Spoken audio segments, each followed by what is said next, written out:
My topic is the man. I made copies of a few dafim of Gemara in Masechta Yuma that more or less in one place in Shas you have a significant percentage of the Mari Chazal that discuss the man.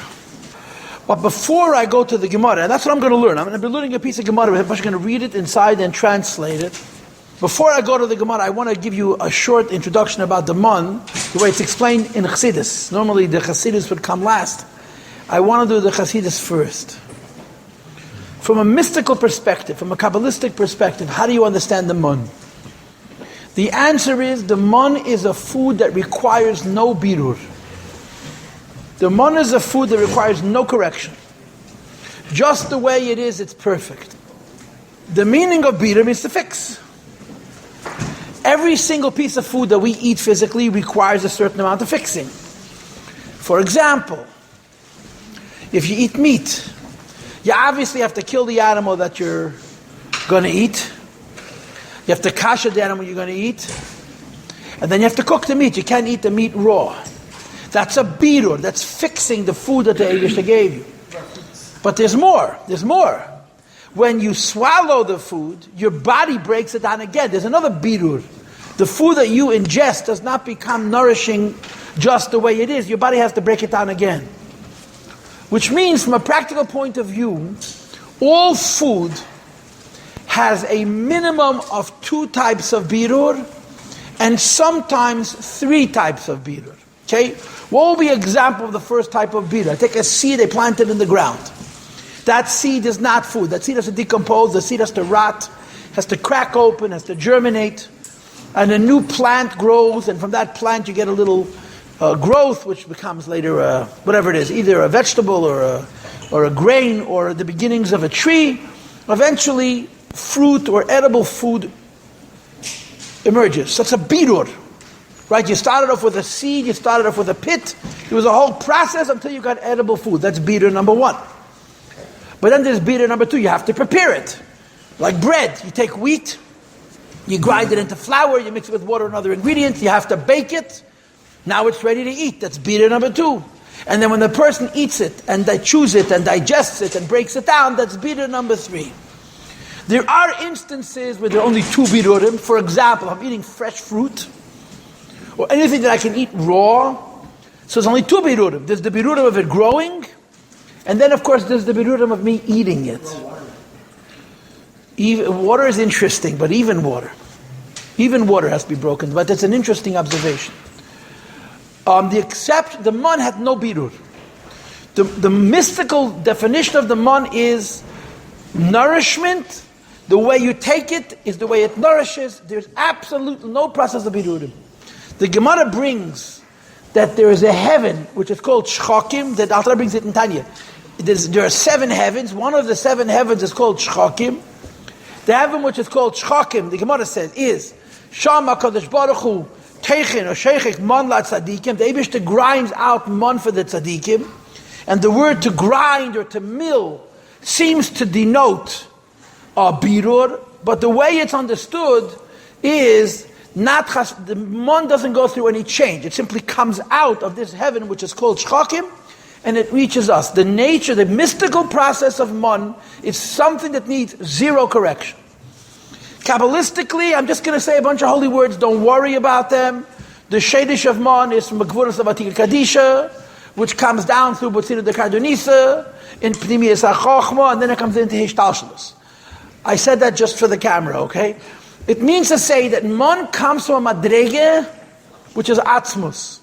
Man comes from a madrege where there is no diminution, there's no change, just the way it is lamaila, exactly how it is lamata. In other words, man is food that nourishes physically without any process. And finally, the Gemara says, we're going to have this on this Gemara that we're learning here, that the man was nivla be'vodim. When you ingested man, it didn't go into your stomach. There was no process of digestion whatsoever. It went straight into the organs, the body parts that needed that nourishment, because man is above birur. The concept of man is somewhere that comes from heaven to earth, and you just the way it is the way it nourishes. I can't hear. even if you chew it. But you don't necessarily have to chew it. One of the issues about the man is people wanted to chew it, and there's a possibility that it didn't have sufficient substance to be chosen. But the bitter of it changing, it needing to be something different in order for you to be nourished by it, did not exist in the man. The concept is that when people ate man, it was physical food that nourished their physical bodies, and it was a lakus, it was godliness. Or more precisely, it was a lakus on a level of etzem. It was godliness to use a form like before the original sin. It was godliness that comes into worldliness that's able to somehow transition from the highest level of spirituality to the most mundane and basic of the physicality, just the way it is, and to provide physical nourishment. It was magic. The man had magical properties.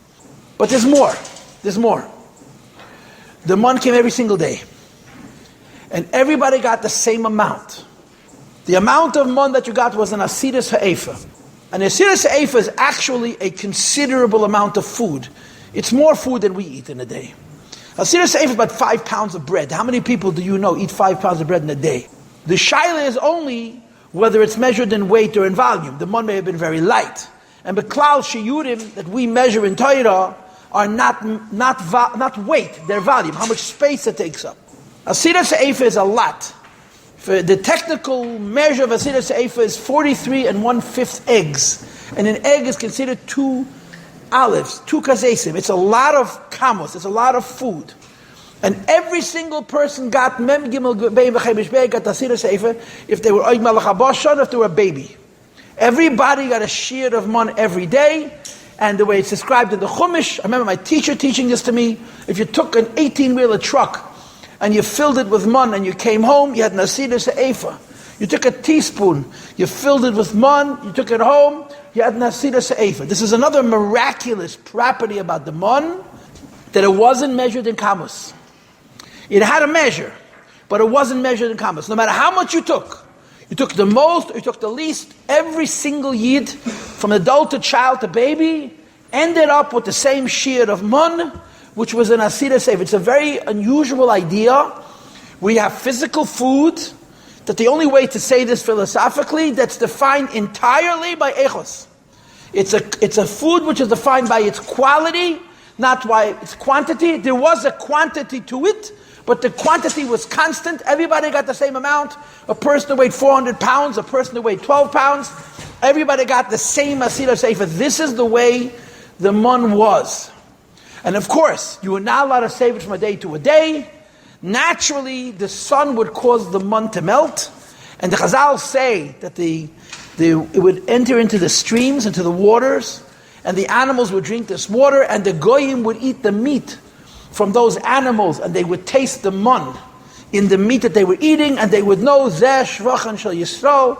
This is the praise of the Jewish people, that Hashem has this incredible relationship with them, that He gives them what the Gemara calls Lechem Abidim. Lechem Abidim, in our Gemara, we're going to have a different translation. Lechem Abidim is translated in Chazal as Lechem Shemalachei Hasharis Eich L'Maisei. It's food that Malachim eat. The Malachim are not physical. Malachim are spiritual. The man we ate was physical, but that's the whole concept of the man. Whatever world you're in, the man comes down to your level, and it nourishes, no beater. There's absolutely no concept in the man about correction and reversal. If you saved man from day to day, it would spoil. And of course, Friday, they got Lechem Mishnah. And Lechem Mishnah, same principle. And by the way, it says in Sfarad that it's also true on Yom Tov. You took no matter how much you wanted, you ended up with 2 asiras ha'efa, with a chomesh ha'efa, which is 86 2/5 eggs, which is an enormous volume of food, and it would last for Friday and for Shabbos. There's one more thing I want to say about the man, which is that it didn't have a lot of substance. The man was teeny tiny little balls, like poppy seeds, that lay on the ground like a glaze, like a glass, and you scraped it off the ground. What kept it clean? A layer of dew. There was a little dew tal underneath the man, there was tal above the man. I didn't know that dew can keep things clean. The way the Gemara describes the dew beneged to the man is beklal zeir amad nazach. It's very hard to understand it.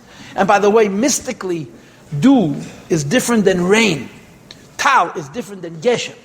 that Geshem kam from Zayin Tachtenis, Tal comes from mystically, the Madrega of Tal is the same mystical source from where the mun itself came, and you would scrape it off the ground, and it had a taste. The taste was the shada shomen or ketzapiches b'dvash, like fried vegetables and honey. But it was mishtane l'kol ha'taimim. Anytime you wanted, you go over to your friend and say, "Give me a bracha, my mun should taste like this, mun should taste like that," and the mun would change to any food you wanted. But there's a shayle.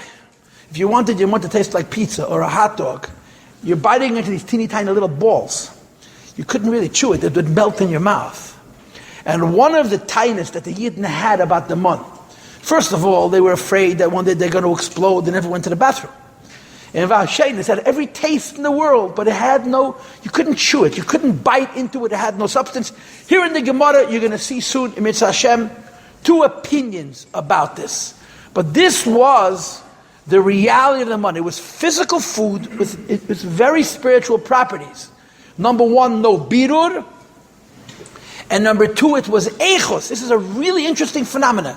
No matter how much you took, you ended up with the same amount because mun was measured in quality. And a baby who was 6 months old ate the entire mem gimel bey v'chemesh b'geya. To be satisfied, a big man ate the same shear, mem gimel bey v'chemesh b'geya, and they got the same svia. They got the same satisfaction because it was measured in its quality. It was not measured in its quantity. Now, I'm going to get to your question first. I'm going to get to your question second. But let me give me, and your second, your third. But let me just say one more other thing. I didn't plan to say this, but I want to say. The Gemara says, "Lo nitna Torah el echli aman." The Torah was given to people who ate the mun, and of course they also drank the water from Be'ereh Shel Miriam. So it's explained in Sfarim. But the Yidden in the Midbar didn't learn the Torah. They created the Torah. The Torah Midbar had no obligations, none. Their clothing was provided for them supernaturally. Their food was provided supernaturally. Their water was provided supernaturally. Their protection was provided supernaturally. They were not in this world. They were basically in Gan Eden. For all intents and purposes, they were living on the physical earth. They were in a paradisical state. All day and all night they learned Torah. But they had to create the Torah, because the Torah that was given to them by Moshe Rabbeinu had very little logic. Had very, very little logic. It was almost purely godly. The seichel of Torah, Shabbat, which we have, the Gemara, is a process that's evolved over the course of our history. The greatest contributors, and I want to use that word again, to the creators of Torah Shabbat, what we call in the yeshivish culture, the mechadshim of the chidushim of Torah Shabbat, was that one generation. When they left the Midbar after 40 years, they had invented so much of the Torah. In fact, there's legitimate arguments that much of what they created we don't have. In other words, it's conceivable that if we had all the Torah that the Torah Midbar invented over those 40 years, the Gemara would be much larger. Because they invented the seichel, the logic of Torah Shabbat, which supports the Torah Shabbat, the Ruach HaKodesh, the mitzvahs, and the transition from the Torah Shabbat to Halacha L'Maaseh and Taimei Torah and so on and so forth. In other words, mun was God food. It was godly food. And it raised the Jewish people up to a madrege where they were able to understand the Torah correctly and be mechadish chedushim amitiyim in Torah, to invent the Torah.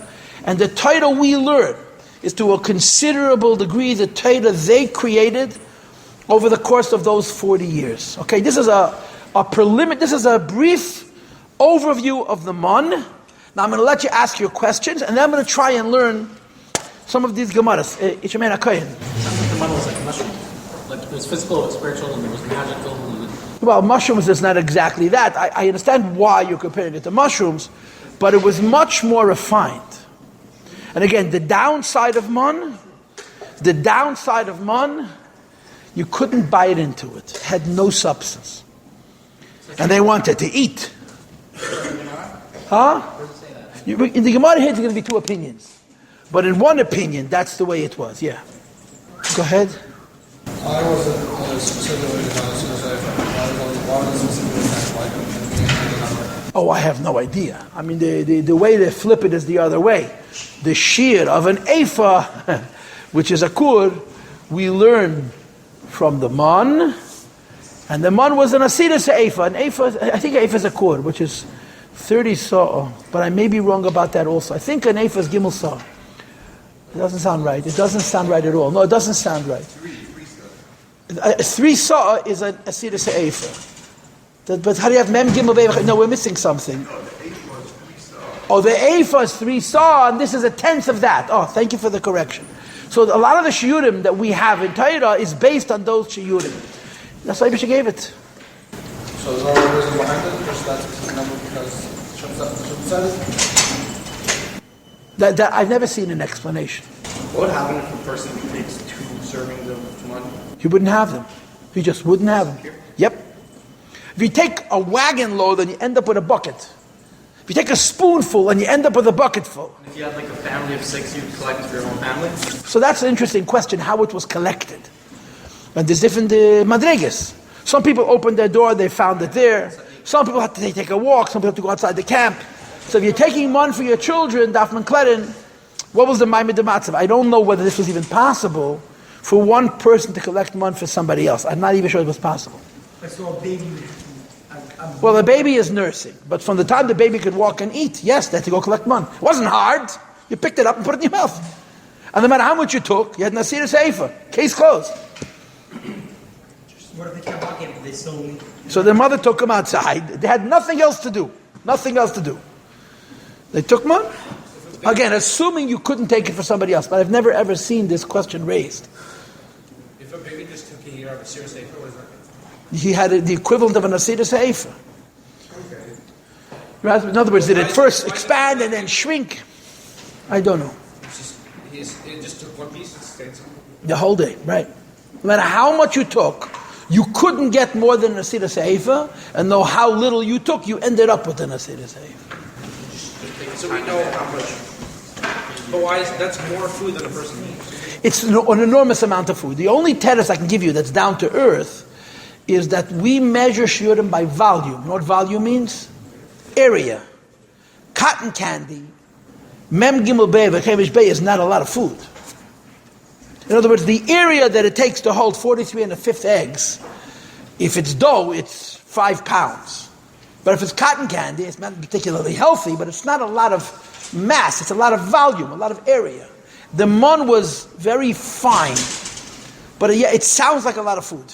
In Pashtus, it sounds like a lot of food. Any other questions or comments?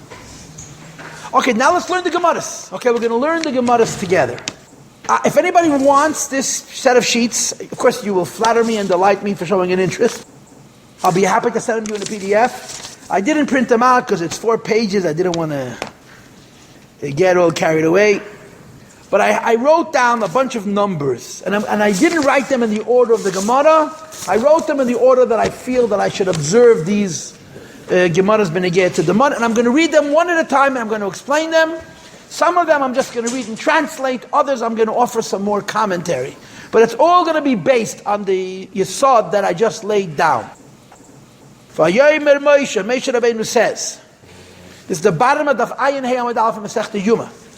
B'seis Hashem lochem ba'erev b'asalech. When God Almighty will give you in the evenings meat to eat. V'lechem ba'beike l'zbeya, and bread in the morning for to be satisfied. That's a pasuk. The mun they got in the morning, the slav they got in the evening. You had this already in our parsha. Tana mishmeid Rabbi Shua ben Korcha. The Chazal bring a braise in the name of Rabbi Shua ben Korcha. Basar shesha'alu shaloika hoigen. They asked for the meat inappropriately. Why? They didn't need meat. And they didn't need meat for 2 reasons. A, they had mun. B, they all had livestock. They took out of Mitzrayim herds of animals. Every Jew was blessed with an incredible collection of animals. The idea that they wanted Hashem to give them fresh birds because they wanted to save their livestock for a later date was shaloi kahag. It was unnecessary. They were allowed to use their own animals for food. Why not? Sure. Nitin lahem shaloi kahag. So in the Beis Hamikdash, in the Midbar, they brought karbanis. A bird is possible for a carbon except if it's a pigeon. Slav is not a pigeon. People brought karbanis too, but to eat basar taiva in the Midbar, they had to bring karbanis. I spoke about this in a recent class. So they brought their own sheep, their own goats, their own cows. Why did they ask for slav? They cheap. They were cheap. They wanted to save their own animals. So since they asked for an appropriate, nita lehem shaleik, it was given to them inappropriately. And Rashi explains, it takes time to prepare food, and you're supposed to eat before it gets dark, or in the beginning of the night. If you get the meat at the end of the day, by the time you sit down to eat it, it's late at night, and it's not a good time for food. Hey, yes, they didn't need the meat, it was given to them in a disrespectful time. Lechem sheshalu kahoigen, the bread that they asked for because they were entitled to, they needed it. Says the Gemara, it was given to them in a kosher way. They got the bread in the morning, and then they had time to prepare it, and then eat it. However you explain the meaning of the words prepare it, whether they actually had to physically do something with it, or that to get their neighbor to give them a bracha to have whatever taste they wanted to have in it, but there was a time to prepare it, and they could eat it at a reasonable hour. Mikan zog the Gemara lo the Chazal teach us menschlichkeit. Meat you eat only at night, because they got the meat in the afternoon. But the word is at night doesn't mean at night, it means towards the end of the day. Then there's an interesting Gemara, which I'm not going to read with you, that says a fascinating thing. The Yidden lived like Tanagoyim, like chickens. What do chickens do? A whole day they're eating. And when, because of the way the Eibush gave them the Slav and the Mon, Moshe Rabbeinu taught them that human beings aren't chickens. You don't walk around the whole day and eat. You eat a meal, you finish the meal, you stop eating, you eat one meal in the morning. According to Torah, a person needs to have 2 meals a day, one in the morning and one at night. And this was one of the lessons that the Jewish people got in what's called derech eretz, menschlich, normal human decency. You don't eat a whole day, you eat a meal and then you stop, and then again later in the day you eat a meal and then you stop. This is the first Gemara. Now I'm going back a whole daf. I'm doing daf ayin dalet amid beis. This is a very, very interesting shtick in the Gemara, and it's an important thing to contemplate. It says in Parshas Eikev, it says in Sefer Dvarim, and I quote, "Ha'ma'achilcha mon ba'midbar." Hashem gave us to eat the mon in the desert, leman anoisecha, in order to torture us. There's 2 lashonos. One is leman anoisecha. Anoisecha means to torture you, and the second one is leman naseisecha, in order to test you. And the kasha is asked in common sense, the mon is a torture, the mon is a test, the mon is a freebie. You walk out of your house, the food is ready, you don't have to do anything, you just consume it. Exactly what's the torture and what's the test? So the Gemara explains. Rav Ami Rav Asi. There's a machlokes between Rav Ami and Rav Asi what this means, that the man was torturous and the man was a test. Chadama one says, Eini doime, you cannot compare. Mish yesh le pas besal, one who has bread in his basket, lemisha ein le pas besal, one who did not have bread in his basket. Chavre, the situation of Yidden in the Midbar was, there was no food put away for tomorrow, period, the end, full stop. We can't imagine how that feels. We have cupboards, we have cabinets full of food. In America, the poorest people's got cans and stuff put away, and of course, I was in somebody's house in Muncie. He showed me his basement. There's storage over there for 6 months. Basically, last summer, he doesn't know what to do with it all. People have enormous amount of stores. In the Midbar, there was not allowed to be stores. You could not save the money from day to day. And there's a simple psychological phenomenon that it's one thing to have food. It's another thing to have security, to have a sense that there's food for tomorrow, next week, next year. The mon deprived the Jewish people of pas besal, this security. That's why it's considered torture, and that's why it's considered a test. You know, we say in Rashi, in this week's parasha, I think it's in this week's parasha, in the last week's parasha, that Zacharti lo chesed nurayach, the Eibishter remembers the love that the Jewish people showed Hashem when they were young. That lechteich acharai b'midbar be'eretz lo yizerua, one of the greatest zechusim the Jewish people have was when they went out into the Midbar, v'gam tzeda lo asu lahem, they took along no food, they trusted Hashem. To trust Hashem on a daily basis, that every day Hashem is going to send me breakfast, and I do nothing to prepare in case He doesn't send it, is a test. And the Yidden in the Midbar had this torture and this test. Their cupboards were bare. They had no food stores. Every day Hashem gave them food from heaven, and if the Eibusher decides tomorrow there's no food, they would starve. And that's the pshat, but bread. And the second one says a very interesting word. Listen carefully. You cannot compare somebody who sees his food and he eats it to someone who cannot see his food and eats it. The man tasted delicious. The man, its natural taste was very sweet. You could adapt it to any taste, but it didn't look like anything. You didn't eat food. You were eating these little teeny coriander, it's translated in English, tiny little balls that lay flat on the ground, and they would melt. So you couldn't bite into your food. You were nourished, you weren't hungry, but you didn't really eat. And that's called Laman Anescha. I remember that Mendel Futterfass. The Mendel Futterfass was the best Fabreger I ever saw. And he had a great visual, a great ability to create image of things. So he came from Russia. In Russia, when you ate food, you broke off a piece of bread and you ate it, you broke off a piece of... In America, you have a sandwich. In Israel, you have a falafel. So he was describing it if I bring it, wie me esst a falafel. Me chapte sam mit beide hand.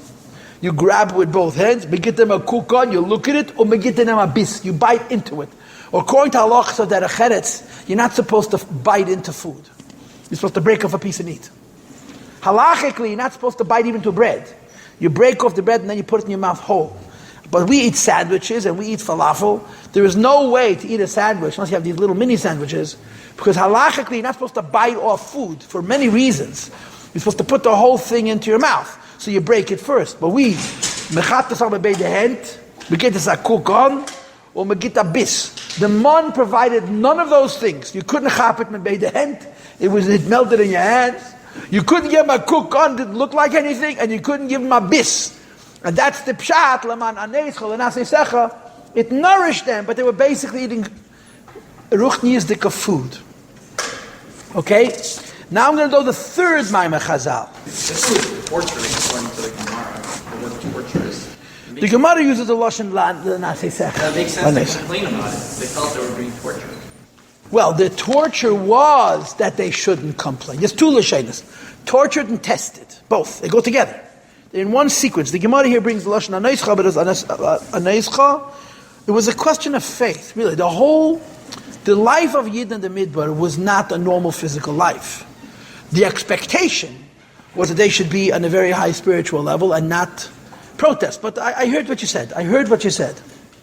Now was the third Gemara. Okay? This is a different spin. Shalu Talmidov es Rabbi Shimon bar Yochai. Rabbi Shimon bar Yochai's disciples asked him a question.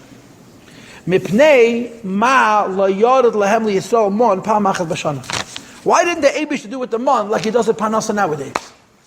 How does Panasa know nowadays? This is a Gemara in Masechet Rosh Hashanah that once a year, Mizei Neisav Shaladam Ksuv and Lei Meireish Hashana, on Rosh Hashanah you give him food for a whole year. Why was the man given every day? Why didn't the Eibush to send each person a boatload of man for the whole year, and he'll have the food stored? Why did it have to come every single day? Now, if you're familiar with the Chassidus and the Gemaras, there's three opinions about Panas. One is that you get Panasa judged once a year. Another one is you get Panasa judged every single day. And the third one is L'regoyim tebochanenu, every rega. There's a separate judgment for Panasa, and there's explanations in Chassidus why you need to have all three. But the question that Rabbi Shimon's Talmidim asked him, man, since it was the kind of food that it was, should have come once a year, but enough. So Rabbi Shimon gives him a very practical answer. Amar lehem, Rabbi Shimon answers, Emshel lachem mashal lema davadem. I'll tell you what it's like. Melech basav adam shesh leben. A king was one son. If pasak le mezei nesav, he arranges that once a year his son is going to get supplies, what he needs, food, for a year. He came to see his father once a year. He came to collect once a year. Omad, the father gets up. He says to his son, I'm giving you food every day for today. So he would greet his father every single day. In other words, he was aware of his dependency on his father much more acutely. Continues Reb Shimon, then he says, Af Yisrael, the same is true of the Jewish people. Someone who has 4 or 5 children, was concerned and he said, if tomorrow there's no man, and then all of my children are going to die. bit off from hunger. Nimtzu, and as a consequence, kulam mechavnim es libem la'aviyim shavashamayim. Every Jew was constantly aware of the fact that food comes from the Eibishter, because there was no larder, there was no storage. Every day it comes straight from heaven. Davar acher, another reason why they got the man every single day, practical. Shahayu eich lameisik yishu cham. They had to eat it when it was warm. Davar acher, a third reason, which is also very practical, mipnei masui haderech. If the Jews would travel in the middle of a year, they'd have to schlep their loads of man, their year load of man. So it was easier if they got it every single day.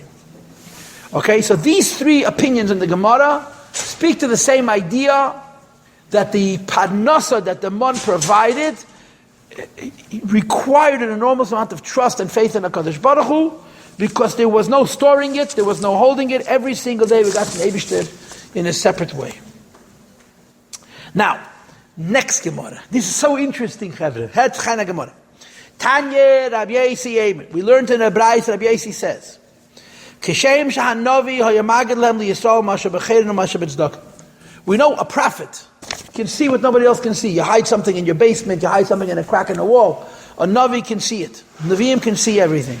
Says the Chazal, Kach Haman. The man also, Magid lehem liyisrael masha b'cheirin and masha b'tzedakah, and it would reveal to the Jewish people what was hidden away in cracks. The man exposed truths that you didn't necessarily want to expose. For example, Ketzad, Shnayim b'alef ne'meisha, Ledin, two people come to Meisha, and they're arguing. What's the argument?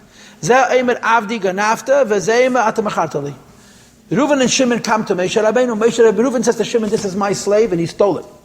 And Shimon says, I didn't steal it, I paid for it. So Meisha Rabbeinu says, you know what? Go home. We'll see what happens tomorrow morning. Where the portion of the Eved's man lands, that's who owns him. Verstehst?